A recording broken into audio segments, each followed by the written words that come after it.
Today, the scrubland that was once the Aral Sea in Central Asia is dotted with camels searching out sparse tufts of grass against a flat, sandy horizon.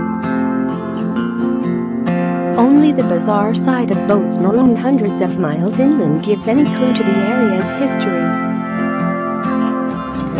In just 4 decades, what was once one of the largest inland bodies of water on the globe has shrunk by more than 2/3, an area the size of Ireland, leaving behind a poisonous dust bowl.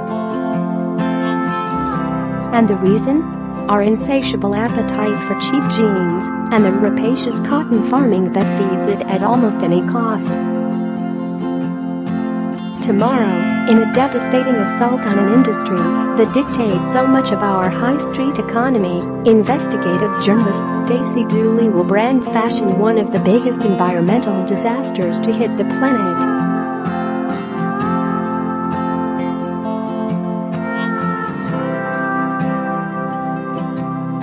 JPG height equals 406, width equals 634, alt equals class equals book border img share copy link to paste in your message. With Britain's buying twice as many clothes as a decade ago, last year we spent £50 billion, there is mounting concern about cheap disposable fashion, sometimes branded Look and Chuck.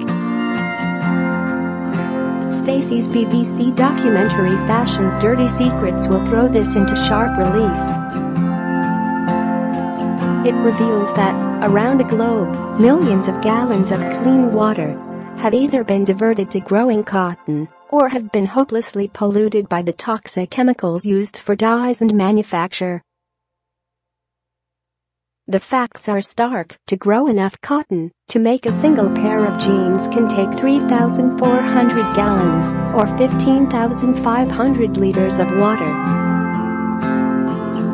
Advertising invented by Spot that is only part of the issue because the fashion industry's pollution problem is also out of control. Factories connected to high street brands have been dumping chemicals from clothes production into Indonesia's Citarum River, says Dooley, threatening the lives of millions. Share this article shares serious problems are already evident in the UK too. The trend for cheap disposable fashion means more than 300,000 tons of clothing are dumped in landfill in Britain alone each year, which last year worked out at 235 million items. Meanwhile, microfibers from fleeces in sportswear are now a significant cause of plastic pollution in our rivers and oceans. 700,000 fibers are released in a single domestic wash. Stacey, who is currently appearing on Strictly Come Dancing, says on the documentary, it's impossible to go down any high street without being bombarded by images luring us into buying cheap clothing.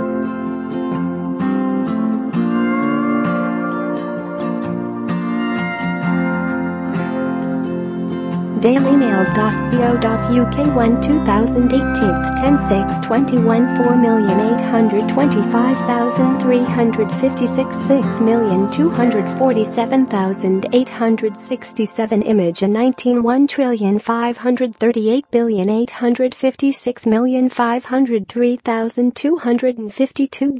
JPG height equals 349, width equals 634, alt equals class equals book order img share copy link to paste in your message. It's costing people their livelihoods. It's costing millions of people their health. In fact, it's costing us the earth. It's a situation that needs addressing and fast. There has to be a real sense of urgency now, because to be totally honest with you, we are running out of time. In fact, there is growing momentum on the issue, with many officials now recognizing the need for urgent action. Last week, for example, Parliament's Environmental Audit Committee wrote to Britain's 10 biggest clothing retailers asking them to reveal their environmental footprint. They quoted evidence that British shoppers buy far more new clothes than any other European nation. The firms involved, all high street favorites and supermarkets, include Marks & Spencer, Primark, Next, Arcadia, Asda, TK Maxx, Tesco, JD Sports, Debenhams, and Sports Direct International. Most churn out hundreds of new fashion lines a year, constantly updating their stock and fueling trends. Mary Cree, chair of the committee, said, "Instagram is fueling this as people are adopting a look and check mentality. We've got a lot more fast fashion. If you look at Italy's fashion market, there's much more focus on high-end clothing and people tend to save up and buy just one or two garments, like Max Mara coats, which are timeless. Ours is much more trend-driven. This year it's yellow, last year it was pink, this autumn it's check, pretty soon you're exhausted. Everyone's doing it, it's Topshop, M&S, H&M, they're all fast turnaround, high turnaround, relatively cheap clothing."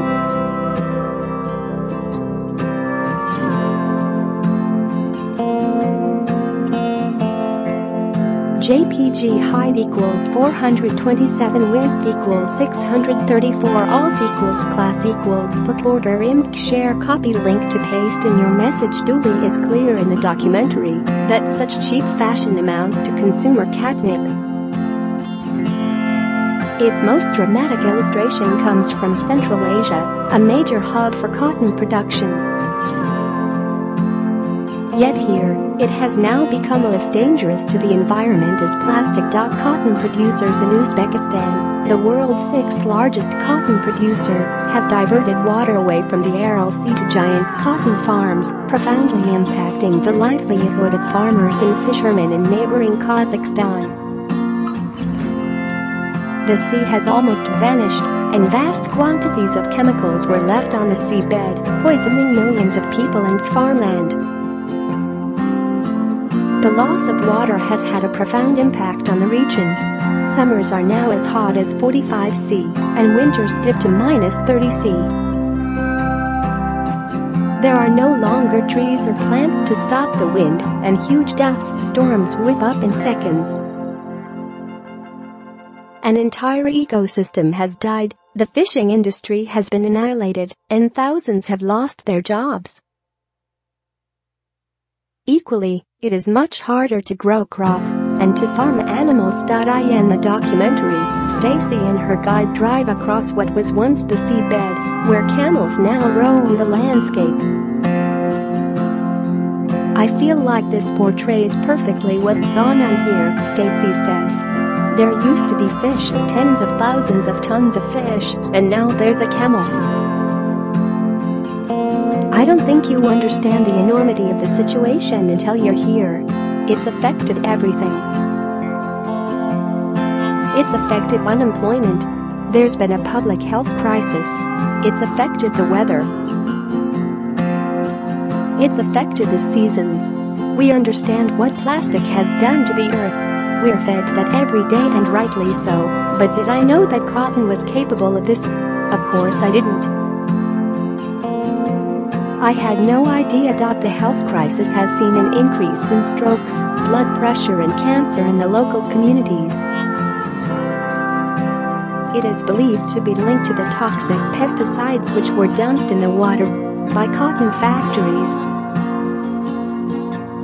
As the water has receded, the pesticides have turned to sediment on the dusty ground, only to be spread into the air by the billowing winds. These sandstorms are so vast they can be seen from space, adds Dooley.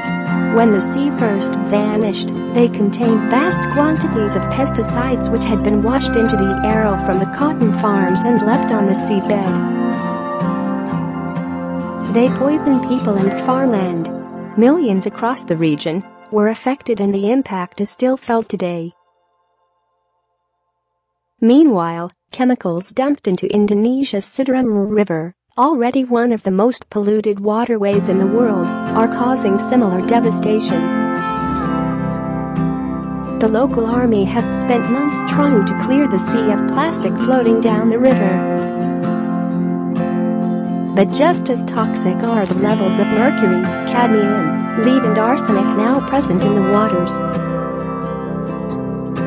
As she travels along the Siderum, Dooley discovers that factories are going to extraordinary lengths to avoid detection, dumping their waste at night or pumping it through underground pipes into the river.